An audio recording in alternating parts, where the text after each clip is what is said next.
پاکستان میں غربت بھی بڑھ رہی ہے، پاکستان میں بے روزگاری بھی بڑھ رہی ہے، پاکستان میں مہنگائی بھی بڑھ رہی ہے۔ ورلڈ بینک کی نئی رپورٹ آئی ہے پاکستان کے حوالے سے، انہوں نے یہ کہا ہے کہ اس وقت 40% پاکستان کی آبادی جو ہے وہ غربت میں ہے، غربت کی لکیر سے نیچے ہے۔ 60 سے 65% آبادی غربت میں زندہ ہے۔ اگر مہنگائی کا یہی حال رہا، بے روزگاری کا یہی حال رہا تو مزید 2 کروڑ لوگ جو ہیں وہ غربت کی لکیر سے نیچے گر جائیں گے یا مزید غریب ہو جائیں گے۔ یہ سسٹم ہم نے انگریزوں سے انہیرٹ کیا تھا، ہمیں ان سے ملا وراثت میں۔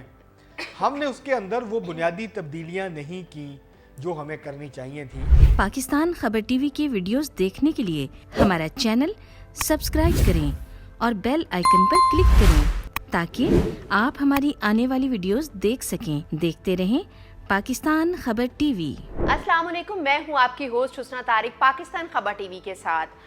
ناظرین، آج ہماری گفتگو کا عنوان ہے کہ پاکستان اور اس کے سنگین مسائل، یعنی کہ ہم بات کریں گے کہ ملک اور قومیں ناکام کیوں ہوتی ہیں اور کون سے ایسے سنہرے اصول ہیں جن کو اپنا کر قوموں نے ترقی پائی ہے اور ملک جو ہیں وہ ترقی یافتہ ممالک کی لسٹ میں شامل ہو گئے ہیں۔ اور اس کے علاوہ ہم بات کریں گے آج کل کے دور میں عوام کو یہ سمجھانا کہ بیسیکلی ایشو ہے کیا، ہمارے پرابلمز آتی کہاں سے، ان کی وجوہات کیا ہیں وہ بتانا، اور انہیں یہ اس طرح سے گائیڈ کرنا کہ پہلے وہ اس کو ڈیکوڈ کریں پرابلم کو، دین پھر وہ اس کی ڈیپتھ میں جائیں اور جانیں کہ ان مسائل کی وجوہات کیا ہے، ان مسائل کی وجوہات پیدا کون کر رہا ہے، یہ آ کہاں سے رہی ہیں، پھر ان کو دیکھتے ہوئے اپنے مستقبل کے لیے بہترین راہ کو چننا اور ٹائملی اس کا ڈیسیژن لے لینا۔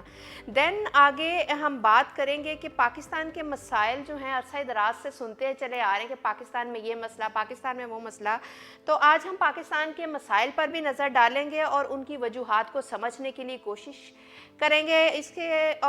اس گفتگو کے سلسلے کو آگے بڑھانے کے لیے میرے ساتھ تجزیہ نگار خالد بھٹی صاحب موجود ہیں۔ جائز کہ مزید ٹائم ویسٹ کیا جائے، ڈائریکٹ ان کے پاس چلتے ہیں اور ان سے جا کر گفتگو کا آغاز کرتے ہیں۔ السلام علیکم سر۔ وعلیکم السلام سر کیسے ہیں آپ؟ میں خیریت سے، آپ کیسے ہیں؟ الحمدللہ ٹھیک ٹھاک۔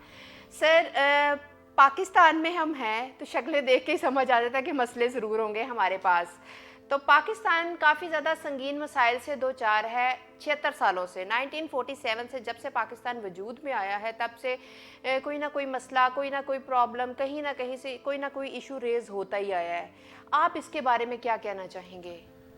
دیکھیں، پہلی بات تو یہ ہے کہ اس کے باوجود کہ ہم بہت سارے مسائل میں جو ہے وہ الجھے ہوئے ہیں، اس کے بہت سارے پرابلمز ہیں ہمارے جس سے نکلنے کے لیے ہم ہاتھ پاؤں مار رہے ہیں، لیکن ہم جتنا ہاتھ پاؤں مارتے ہیں اس سے نکلنے کے لیے اتنا ہی ہم اس کے اندر دھنستے چلے جاتے ہیں۔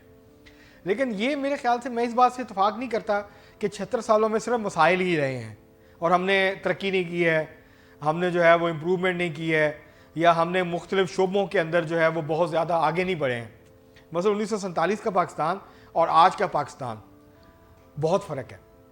ہم نے کافی شعبوں میں کافی آگے بڑھے ہیں، کافی ترقی کی ہے۔ جیسا کہ کرپشن میں نہیں، یہ کرپشن تو دیکھیں دنیا کا کون سا ملک ہے جہاں کرپشن نہیں ہے؟ مثلا چین میں اور انڈیا میں ہم سے زیادہ کرپشن ہے، لیکن اس کے باوجود وہ ترقی کر رہے ہیں۔ یہ متھ ہی غلط ہے، یہ مفروضہ ہی غلط ہے کہ کرپشن ترقی کا راستہ روک دیتی ہے۔ ہاں، وہ ہرڈلز کریٹ کرتی ہے، لیکن اگر آپ کا سسٹم فنکشن ہو، آپ کا سسٹم ٹھیک کام کر رہا ہو، آپ کی توجہ اپنے لوگوں کے اوپر ہو، آپ لوگوں کو تعلیم دے رہے ہوں، لوگوں کو صحت دے رہے ہوں، آپ جو اکانومی ہے اس کو مضبوط کر رہے ہوں، اس کو پھیلا رہے ہوں، اس کے اندر لوگوں کو شامل کر رہے ہوں، جاب کریشن کر رہے ہوں، تو پھر یہ جو کرپشن کے ایشوز اور دوسرے ایشوز ہیں، مثلا چین میں اس کے باوجود کہ کرپشن کی سزا جو ہے وہ موت ہے، وہاں فائرنگ اسکواڈ کے سامنے کھڑا کر دیتے ہیں کرپشن پہ، اس کے باوجود بہت کرپشن ہوتی ہے۔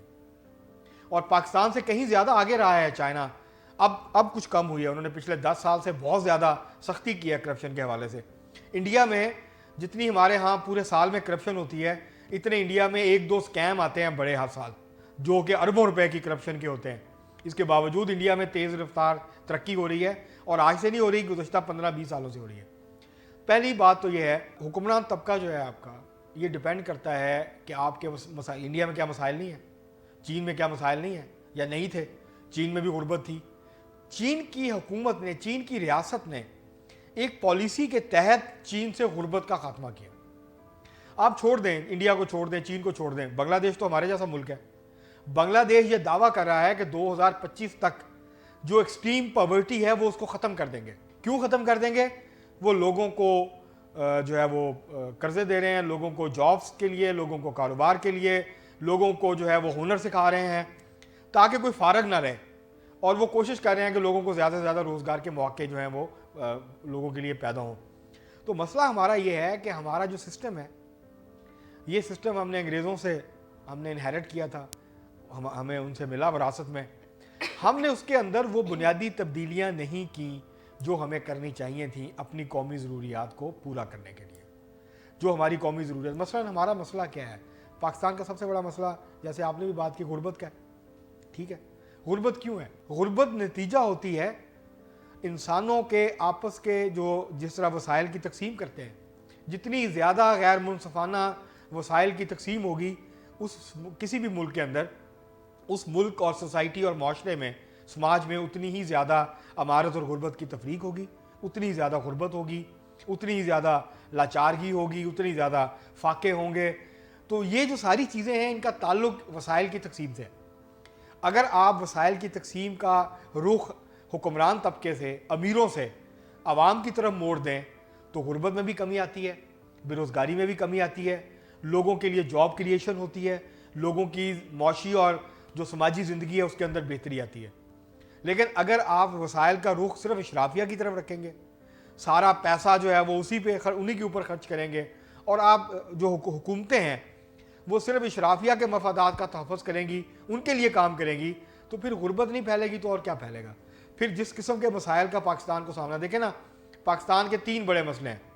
معیشت کا مسئلہ ہے, ٹھیک ہے, امن و امان کا مسئلہ ہے, دہشت گردی ہے, اور اس کے ساتھ ساتھ جو ہے اس کے ساتھ وابستہ جو معاملہ ہے کہ ہمارے ہاں انصاف نہیں ہے, ہمارے ہاں ظلم ہے, ناانصافی ہے. تو یہ سارے معاملات آپس کے اندر جڑے ہوئے ہیں. تو جتنا آپ کا سسٹم اچھا ہوگا, لوگوں کے حقوق کا تحفظ کرتا ہوگا, لوگوں کے مفاد, عام لوگوں کے مفاد کے لیے کام کرتا ہوگا, اتنے یہ مسائل کم ہوتے جائیں گے.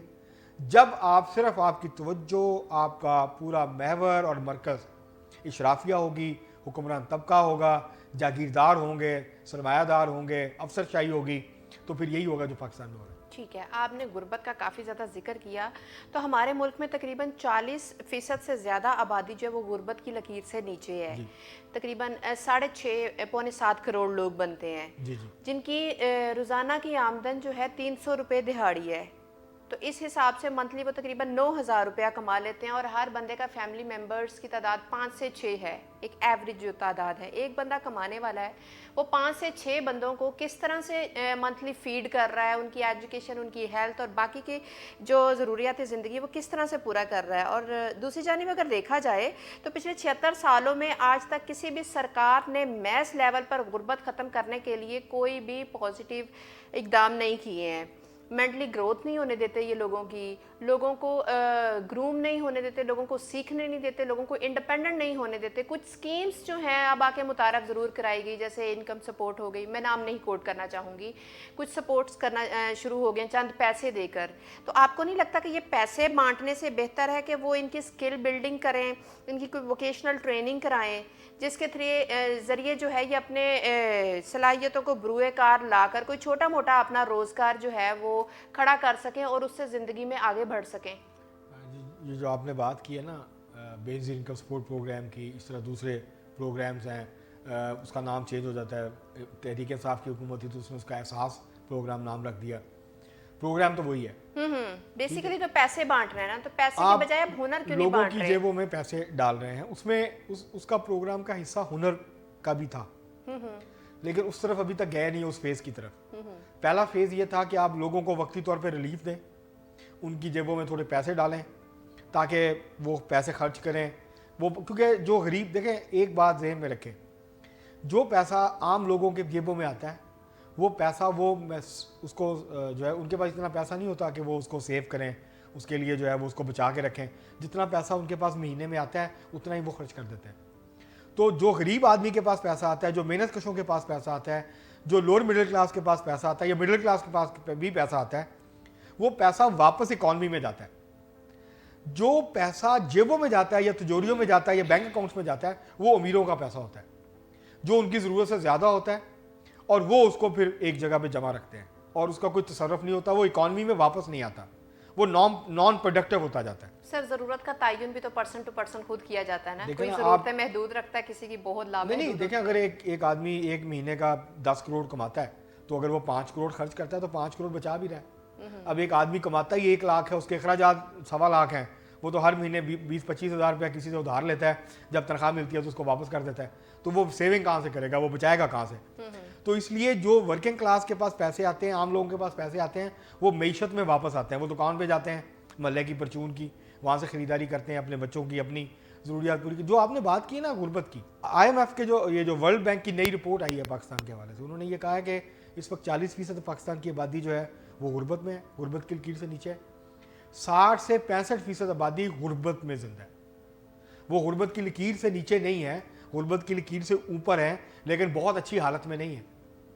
اور انہوں نے یہ کہا ہے کہ 2 کروڑ مزید لوگ, اگر مہنگائی کا یہی حال رہا, بے روزگاری کا یہی حال رہا, تو مزید 2 کروڑ لوگ جو ہیں وہ غربت کی لکیر سے نیچے گر جائیں گے یا مزید غریب ہو جائیں گے, جو اس وقت غریب نہیں ہیں. تو پاکستان میں غربت بھی بڑھ رہی ہے, پاکستان میں بے روزگاری بھی بڑھ رہی ہے, پاکستان میں مہنگائی بھی بڑھ رہی ہے. سر کہا جا رہا ہے کہ غریب دن بدن غریب سے غریب تر ہوتا جا رہا ہے اور امیر دن بدن امیر سے امیر تر ہوتا جا رہا ہے.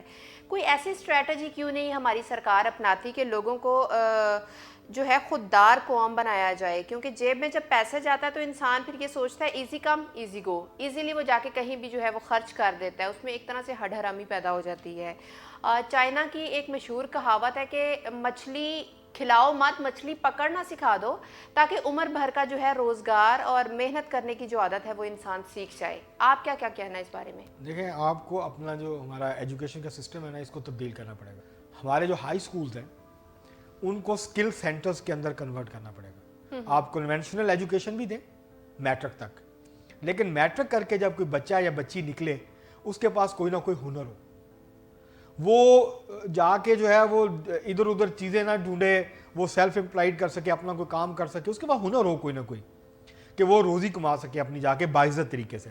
اگر وہ ہائر ایجوکیشن کی طرف جانا چاہتا ہے تو بہت اچھی بات ہے, لیکن اگر وہ تعلیم کا سلسلہ اس کی پوزیشن ایسی نہیں ہے کہ وہ میٹرک کے بعد تعلیم کا سلسلہ جاری رکھ سکے. اب ہم کر کیا رہے ہیں, ہمارا ایجوکیشن سسٹم کیا کرتا ہے, ہم میٹرک, ایف اے, اب بی اے کا سلسلہ تو بند ہو گیا, پہلے ہم بی اے لوگوں کو کرتے تھے. اچھا, جو میٹرک یا ایف اے یا بی اے کر لیتا ہے وہ اپنے آپ کو ظاہر ہے وہ پڑھا لکھا تو ہو گیا, وہ سمجھتا ہے میں پڑھا لکھا ہوں, اس کے پاس اسکل کوئی نہیں ہے.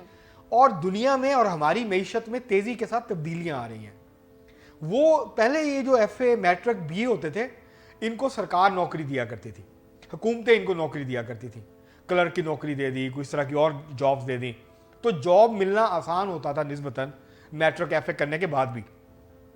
اب جو ہے اکانومی کو سکل چاہیے, اب سکل اورینٹڈ اکانومی ہے. ہمارا نظام تعلیم پہلے والا ہی ہے جو انگریز بنا کے گئے تھے, ہم اسی کو آگے چلا رہے ہیں. بھٹو صاحب کے دور میں, ذوالفقار علی بھٹو شہید کے دور میں جب ان کی حکومت تھی, تو انہوں نے ایک پائلٹ پروجیکٹ شروع کیا تھا.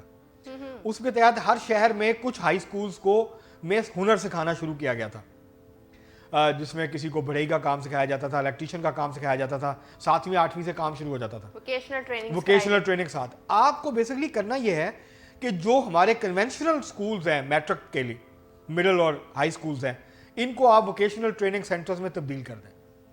آپ سلیبس بھی پڑھائیں, ساتھ ہنر بھی سکھائیں. سر تعلیمی نظام اور سلیبس ہمارا کون ڈیزائن کرتا ہے؟ اکثر سے زیادہ ذرائع کے مطابق پتہ چلا ہے عام پبلک کا یہ کہنا ہے کہ IMF سے یہ قرضے لیتے ہیں, جو IMF کہہ دیتا ہے پھر انہیں ہاں جی کرنا پڑتا ہے. اس میں کتنی صداقت ہے؟ نہیں, یہ اس سے تو میں اتفاق نہیں کرتا کہ IMF کے کہنے پہ ہم اپنا, اگر ہم IMF کے کہنے پہ نصاب تعلیم بنائیں تو ہم یہ نصاب تعلیم بنائیں جو ہم بچوں کو پڑھا رہے ہیں. یہ کبھی بھی نہیں ہوگا. ہمارے حکمران خود کرتے ہیں یہ, اور جو حکمرانوں کے حامی دانشور ہوتے ہیں ان کو اکٹھا کر دیا جاتا ہے, ٹھیک ہے, ماہر تعلیم کے نام پہ, اور وہ بیٹھ کے نصاب جو ہے, مطلب ہمارا جو اب آج آپ بچوں کو پڑھا رہے ہیں, اس کا ان کی آج کی زندگی کے ساتھ کیا تعلق ہے؟ کوئی تعلق ہے, کوئی تال میل ہے؟ ہماری یونیورسٹیز میں مثلا, ہماری ابھی بھی جو انجینئرنگ یونیورسٹیز ہیں, ان کا ہماری انڈسٹری کے ساتھ تعلق نہیں ہے. جو وہ ان کو پڑھاتے ہیں, انڈسٹری اب اس سے کوئی مختلف ڈیمانڈ کر رہی ہے. سر تھیوریٹیکل جو ہم پڑھتے ہیں اور پریکٹیکل لائف میں زمین آسمان کا فرق ہوتا ہے, بندہ نہیں ہونا چاہیے, کنفیوز ہو جاتا ہے کہ میں آیا کدھر ہوں. یہ نہیں ہونا چاہیے. چین نے جو ترقی کی ہے یا انڈیا نے جو ترقی کی ہے, انہوں نے اپنے نظام تعلیم کو بہتر کیا ہے. انہوں نے اپنی جو قومی ضرورتیں ہیں, ان کی جو انڈسٹری کی ضرورت ہے, جو ایگریکلچر کی ضرورت ہے, ان کے جو سروسز سیکٹر کی ضرورت ہے, اس کے مطابق اپنے نظام تعلیم کو ڈھالا ہے. اس کے مطابق ہم لوگوں کو ایک تو شعور نہیں دیتے ہیں, ایجوکیشن ہمارا جو نصاب ہے یہ شعور نہیں دیتا, رٹا سسٹم چل رہا ہے, یہ لوگوں کو آگاہی نہیں دیتا ان کے حقوق کیا ہیں, ان کے فرائض کیا ہیں. ٹھیک ہے, ان کو جو ہے وہ کون کون سی بنیادی سہولت دینا جو ہے وہ ریاست کی ذمہ داری ہے. تو یہ اس وقت تک ہم اپنے سسٹم کو یا اپنے معاملات کو, جن سنگین مسائل کی آپ نشاندہی کر رہی ہیں, اس سے نہیں نکل سکتے جب تک ہم اپنے نصاب تعلیم کو تبدیل نہیں کرتے, اپنے نظام تعلیم کو جدید خطوط پہ استوار نہیں کرتے, اس کے اندر ڈراسٹک تبدیلیاں نہیں لے کے آتے. نہ صرف نصاب تبدیل کریں بلکہ ایجوکیشن کا طریقہ تبدیل کریں, اور جو ہائی سکولز ہیں ان کو ووکیشنل ٹریننگ سینٹرز بنائیں, اسی طرح کالجز کو بنائیں.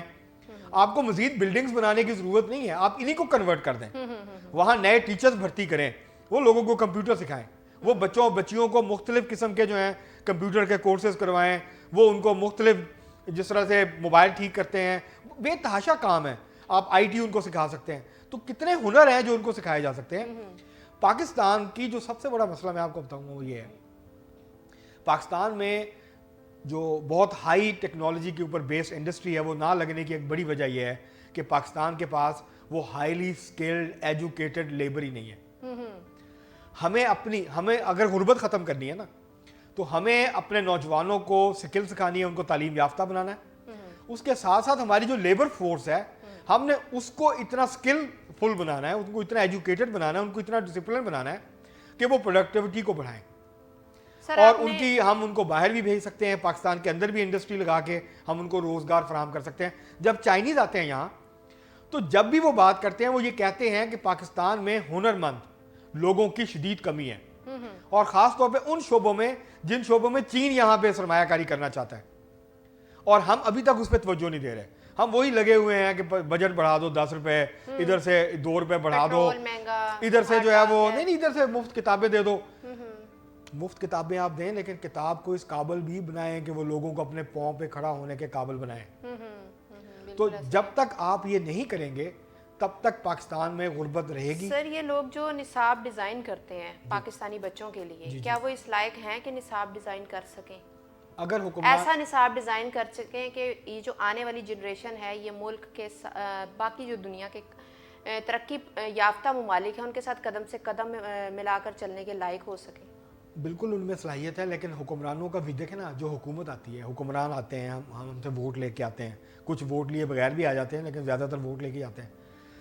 اگر ان کا ویژن کلیئر ہو, انہوں نے ویژن دینا ہوتا ہے نا, جو لوگ بیٹھتے ہیں یہ ماہر تعلیم, انہوں نے بتانا ہوتا ہے کہ ہمیں اس طرح کا نصاب چاہیے. مطلب ان کا بھی ویژن کلیئر نہیں, ان کا ویژن ہی نہیں ہے. وہ سب, میں آپ کو ایک بات بتاؤں جو ہمارا سب سے بڑا مسئلہ ہے وہ یہ کہ ہمارا حکمران طبقہ, ہمارے حکمران یہ سمجھتے ہیں کہ موجودہ جو نظام ہے, جو انگریزوں کا بنایا ہوا نظام ہے, کلونیل سسٹم ہے, اس کے اندر کوئی مسئلہ نہیں ہے. جب تک ہم اس سوچ سے باہر نہیں نکلیں گے ہم اپنے بنیادی مسائل حل نہیں کر سکتے. اس سسٹم میں بہت سارے فلاڈ ہیں, اس سسٹم میں بہت ساری خامیاں ہیں, اس میں بہت ساری کمیاں ہیں, ان کو دور کرنے کی ضرورت ہے. اس سسٹم میں بڑے پیمانے کی ریفارمز کی ضرورت ہے. جب تک ہمارا حکمران طبقہ ریفارمز کے ایجنڈے پہ نہیں آئے گا, اس سسٹم کو تبدیل نہیں کرے گا. سر کون انہیں یہ عقل دے گا کہ اب آ جانا چاہیے اس سائڈ پہ, بہت ہو گیا. دیکھیں ہمارے دانشوروں کا کام ہے یہ, ہمارے جو کالم نگار ہیں, جو لکھنے والے ہیں, ٹھیک ہے, عوامی دانشور, ان کا یہ کام ہے کہ وہ نشاندہی کریں. ان کی بات ہمارے یہاں کیونکہ عمومی طور پہ دانشوروں کی بات حکمران سنتے کم ہے, نہیں سنتے نہ سنیں. ان کا یہ فریضہ ہے کہ وہ نشاندہی کرتے رہیں کہ اگر آپ یہ نہیں کریں گے تو آپ کو یہ نقصان ہوگا, اگر آپ یہ نہیں کریں گے تو اس کا آپ کو یہ نقصان ہوگا. تو ہمیں بنیادی طور پر 21ویں صدی کے تقاضوں سے ہم آہنگ ایک سماجی, معاشی جو ہے اور انتظامی ڈھانچہ درکار ہے جو ہماری قوم کو اس دلدل سے نکالے اور ایک قوم, ترقی یافتہ قوموں کی صف میں کھڑا کر سکے. سب سے پہلے تو بھیڑ چال ختم کر کے ایک قوم بنا دیں. ایک قوم بننا ضروری ہے کیونکہ ابھی ہم ایک قوم نہیں ہے. قوم ایک سسٹم کے تحت بنتی ہے. جب تک یہ جو نظام ہے موجودہ, یہ قوم نہیں بنا سکتا. اچھا, کیونکہ یہ جو طریقہ حکمرانی ہے یہ ہے تقسیم کرو, حکمرانی کرو. تو آنے والی کتنی نسلیں ابھی اس کو سفر کریں گی؟ میرے خیال سے شاید اب اس طرف ہم نے قدم بڑھانا شروع کیے ہیں. ہم ریئلائز, ہمارے حکمرانوں نے شاید اب ریئلائز کرنا شروع کیا ہے کہ آپ اس طریقے سے اس ملک کو زیادہ دیر نہیں چلا سکتے. اگر آپ اس طریقے سے زیادہ دیر اس ملک کو چلائیں گے تو آپ کسی حادثے سے دوچار ہو سکتے ہیں. تو میرے خیال سے اب ریئلائزیشن آنی شروع ہوئی ہے, اس پہ بحث ہونی چاہیے, جیسے ہم بحث کر رہے ہیں, آج بات کر رہے ہیں, اس کے اوپر ٹی وی پہ بحث ہونی چاہیے, میڈیا میں بحث ہونی چاہیے, عوام کے اندر آگہی آنی چاہیے. دیکھیں عوام کو اپنے مسئلے خود حل کرنے ہیں, کوئی مسیحا نہیں آئے گا ان کے مسئلے حل. جب تک پاکستان کے عوام کسی مسیحا کے منتظر رہیں گے وہ اس طرح کی صورتحال سے دوچار ہوتے رہیں گے. ٹھیک ہے سر, معذرت کے ساتھ آپ کی بات کاٹ رہی ہوں, شارٹیج آف ٹائم ہے, اور اسی کے ساتھ اپنی میزبان حسنہ طارق کو اجازت دیجیے. گفتگو کا سلسلہ جو ہے وہ آگے جاری رہے گا, کیونکہ جب ایشوز آف پاکستان کی بات کر رہے ہیں تو یہ بہت واسٹ لیول پہ جائے گا. ایک سیشن کافی نہیں ہے سبھی ایشوز کو ڈسکس کرنے کے لیے, ٹائم کی شارٹیج کی وجہ سے آج کے لیے تو معذرت, لیکن امید ہے کہ آپ نے کافی کچھ جانا ہوگا اور سمجھنے کی کوشش کی ہوگی.